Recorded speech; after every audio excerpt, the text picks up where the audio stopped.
itong Tutubad Station nasa ibabaw at ang executive building nasa ibaba, no? Merong parang gano'n na proposal.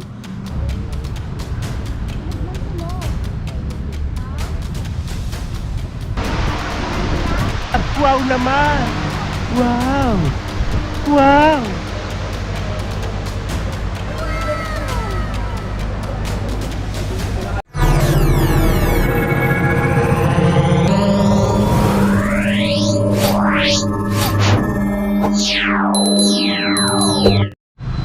Hello mga kabungskis! Welcome back again to another vlog. Ito po si Pusilax Diary.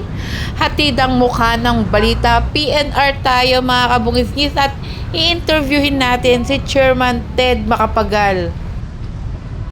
Of course, bago ka pumasok dito sa PNR, i-scan or i-check yung mga gamit na dala mo for safety purposes. Grabe, ang ganda at ang linis po dito sa PNR. Ayan, kasama rin natin si Miss Maui Taylor. Grabe, napakaganda. Hello po. Super duper ganda. Good afternoon, Chairman Michael Ted Macapagal. Good afternoon, ma'am. Yes po. First question lang po, ngayong darating na Kapaskuhan, ano po ang ginagawang paghahanda ng ating PNR, lalo na sa seguridad ng mga magsasakay?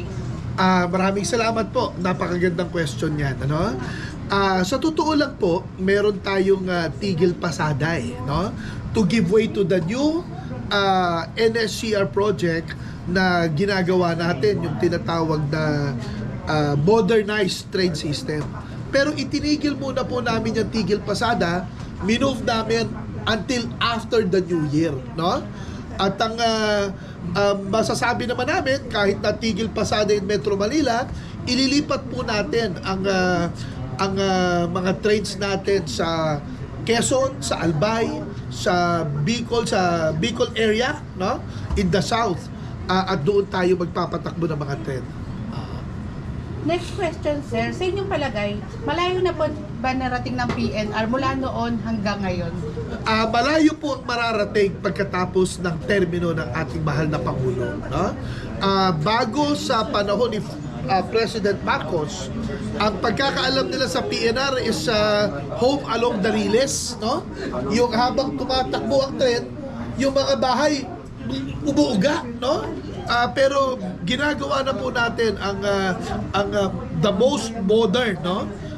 Train system na makikita ng ating mga kababayan magmula Pampanga, Bulacan, Metro Manila, Manila to Alabang hanggang Calamba, Laguna.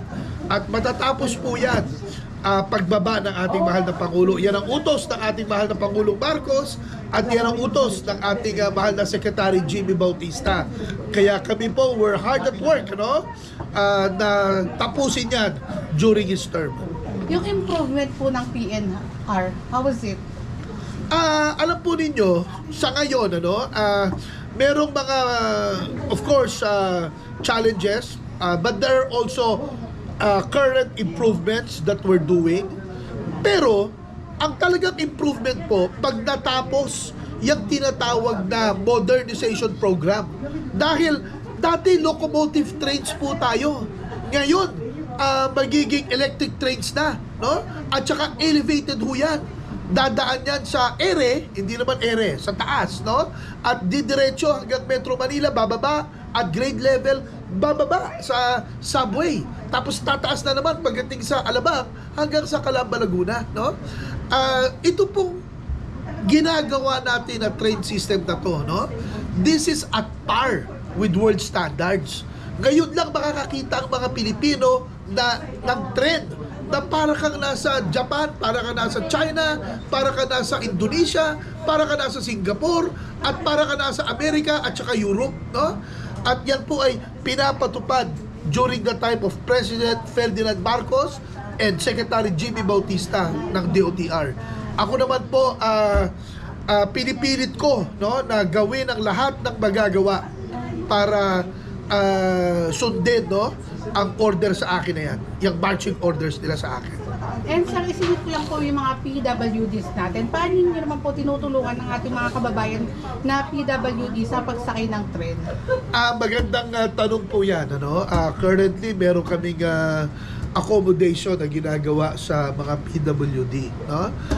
Pero kasama po yan na sa modernization na gagawin namin, magkakaroon ng mga special areas kung saan sila ilalagay at pati rin sa mga istasyon, no? Kahit elevated yan, merong mga special elevators, no, na angkop para lamang sa kanila.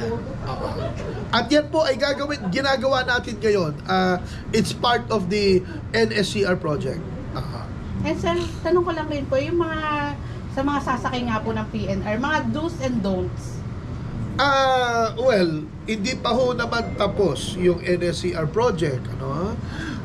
Pero ang binibigyan namin ng priority, yung tinatawag na safety, no?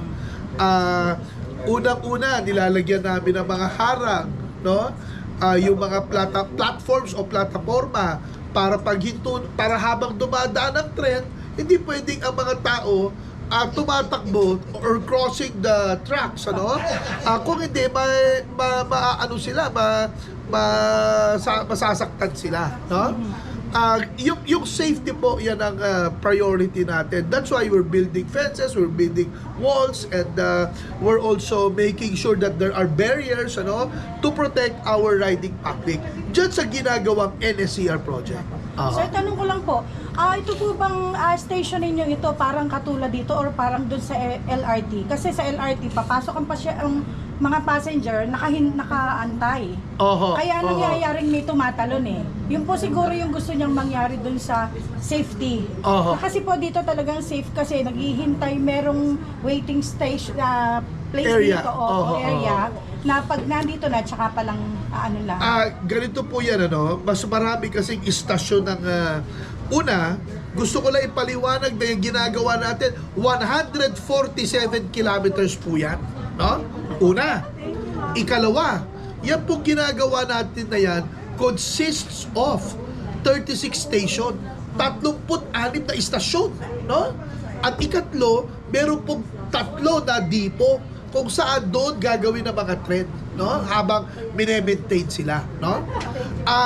Yung 36 stations po na yan, I can tell you with all confidence and with all honesty na marami dyan maluluwag, malalaki, no? At magkakaroon ng mga waiting areas para sa mga pasahero because we have areas to support them. Kung makita ninyo yung Bulacan, yung ginagawa namin sa Malolos at saka sa Balagtas, at lalaki ng mga estasyon. Aakyat ka ng elevator, it's really elevated. But in some parts, maybe in Metro Manila, no? Because of the lack of area or lack of big land, no? We have to figure out a way kung paano elevated siya or kung paano nasa baba man siya, mapalaki siya so that hindi mahirapan yung mga riding public. But also, I think what's important is yung tinatawag na transport hub or yung connectivity. Para paglabas nila, sasakay sila ng bus, pagsakay ng bus, ihahatid sila sa pupuntahan nila. Magkakatabi na yun doon. Magkakaroon ng connectivity. Parang yung model sa Juan Ayala na binisita ko about a week ago. Hangang-hanga po ako doon. In fact, kung magagawa na lahat ng istasyon katulad doon, talaga naman siguro maski ang ating mahal na Pangulo hahanga because it's really a good model, no? That we hope we can emulate for our PNR stations. Sir, nabalitaan namin na napakarami yung initiative sa pagpapaganda ng PNR. Unang-una na ho, itong istasyon natin dito sa Tutuban, no? Nakita nyo naman, medyo luma na. Repaint natin yan, no? At we also have a plans, ano, to have the building refurbished, ano? Pero limited na lang ang gagawin natin because magkakaroon ng tinatawag na NSCR project na gagawa ng mga bagong istasyon anyway, no? It appears baka itong Tutuban Station nasa ibabaw at ang executive building nasa ibaba, no? Merong parang gano'n na proposal. And kung ang magmula Clark at hanggang Bulacan is about 50% finished, itong Metro Manila all the way to the south ang susunod, ano? We believe na by the time that our President Marcos will step down, matatapos po yan. At pag nangyari na yan, mababago natin ang buong Pilipinas pag natapos ang trade system na ginagawa ng PNR. Sir, tanong ko lang po, yung pong sa ngayon, pag halimbawang nag-operate na, nag-start na ng operation, lahat po ba ng mga trains ay bago, yung gagamitin? Yes, oho. Lahat po ng mga train ay ang tinatawag na electric train. Wala na yung mga diesel locomotive trains, yung mga home along the railways trains, wala na po yan. Nag-procure po tayo ng over 60 train sets. And there are about 7 to 8 cars per train set. Kaya napakarami po niyan. But they're all passenger trains. Some of them will travel without stop, and some of them will travel and stopping in all 36 of the stations from Pampanga all the way to the south in Calamba, Laguna. Sir, paano naman po yung mga nakatira po sa tabi ng mga PNR, sa mga railways? Kamusta naman po? Magandang tanong po yan. Buti na banggit ninyo, no? Nakipag-ugnayan po ang PNR, ang DOTR, at saka ang NHA, at saka ang Department of Housing, ano? Yung Human Settlement, right? Kay Secretary Acusar, okay? Para ilipat yung mga tinatamaan kung saan dadaan yung mga train. Gumagawa po tayo ngayon ng housing program or projects para sa kanila. Kasama po yan sa plano ng NSCR is mabigyan sila ng, halimbawa, tiga Laguna sila, ililipat sila sa Laguna rin. Halimbawa, tiga Pampanga sila, ililipat sila sa Pampanga rin. Hindi po sila ililipat sa malayong lugar. And yan po ang utos sa amin ng ating mahal na Pangulo, yan ang utos sa atin ng ating mahal na Secretary, at yan po ang pilit na ginagawa natin, no? Nakikipag-ugnayan tayo sa iba't ibang ahensya at also sa LGU, which is very critical in these conversations because it is the LGU who is really directly involved with the people. Sir, tanong ko lang po kasi kanina sinabi nyo nga magkakaroon ng parang subway. Ang iniisip ko kasi dyan, hindi kaya dahil tayo nagkakaroon ng mga baha, hindi kaya magkaroon ng mga ganong problema pagdating ng araw, yung bang mga baha. Siyempre, dahil kung nasa ilalim siya, alam sa mo ibabaw ninyo, sobrang baha, paano dun sa ilalim? magandang tanong yan, ano? Alam po ninyo, ang consultant, ginagawa na ang subway ngayon sa Metro Manila. Alam naman ninyo, di ba? No? Ginagawa na po ang subway ngayon sa Metro Manila. Pag ginugel nyo yan or di YouTube nyo, makikita nyo some of the stations and some of the tunnels, no, are already 20, 30 to 40% complete, no? Bakit ko nasabing I'm confident na hindi magkakaroon ng problema? Because ang ginamit po na technology dyan ay technology from Japan and from other countries. Bumabaha din sa kanila. In fact, sa Japan, pag bumagyo, ang mga tao namamatay dahil ang lakas. May tawag sila eh. Ano tawag nila sa bagyo nila sa Japan? Na pag namamatay? Oo. Tsunami yata. Ewan kung tsunami yun, ano? Pero bakit nakakagawa sila ng mga tunnel, underground tunnel? No? It's only, I think, a matter of engineering marvel, no? Or engineering technology. And darating ang panahon, tayo mga Pilipino, makukuha natin yung technology na yan. But for now, and for the purpose of creating these tunnels and creating the subway and the train system, kailangan na humingi tayo ng tulong sa mga technology sa mga karating bansa at sa mga allies natin in foreign countries. And sir, gusto ko lang rin po pala kayong pasalamatan dahil sa may idea rin po pala kayo na gusto nyo rin palang tulungan yung mga nakatira sa mga railways. Oo, maraming salamat din po. Mahalaga po sa amin yan. Hindi kami papayag na ma-dislocate ang mga nakatira sa tabi ng mga railways. Ano? Kaya nga po, yan po ang Actually, una pa lang na ginawa po yan, pinrioritize na yan ng ating mahal na Pangulo at binibisita po yan ng ating mahal na Secretary Jimmy Bautista at nakikipag-ugnayan kami sa National Housing Authority para itatag o itayo yung lilipatan nila, yung mga housing projects na lilipatan nila. Mahalaga po yan sa amin. Hindi po kami papayag na ma-dislocate ang mga kababayan natin. And lastly, sir, Oo. kindly invite our viewers po, yung mga kababayan natin, at tangkilikan ng PNR. Well, una, hihingi muna ako ng pasensya dahil magtitigil pasada sa Metro Manila by January 15. Intindihin lamang na sana natin lahat, lalo na mga riding public natin at mga kababayan natin, no, na ginagawa natin ito para sa kinabukasan at ng susunod na henerasyon.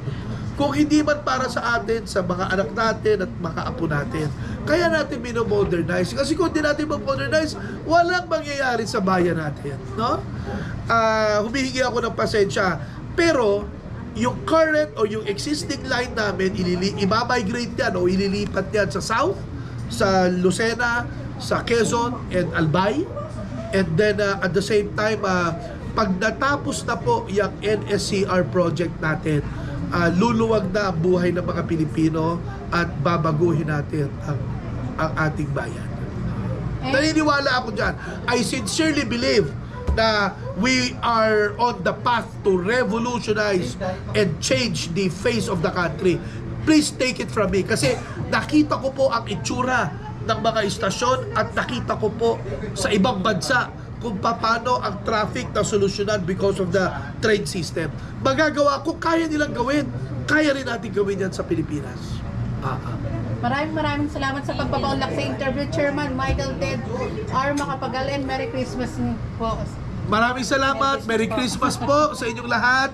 Happy New Year. Ito po ang inyong lingkod, Chairman Mike Macapagal, alias Super Mike, no? Of the Philippine National Railways. Ako po ay tiga-Olonga po. Ako po ay isang lingkod bayan at hamak na tiga-probinsya. Pero may pagmamalaki ko po na dala-dala ko sa Maynila ang values, ano, at ang natutunan ko sa aking mga magulang. Kaya pipilitin ko po na maisakatuparan ang pangarap nating lahat na magkaroon tayo ng isang train system na may pagmamalaki natin sa buong mundo. Maraming salamat po. Magandang araw sa inyo. Thank you and congratulations, Thank sir. you. Thank you.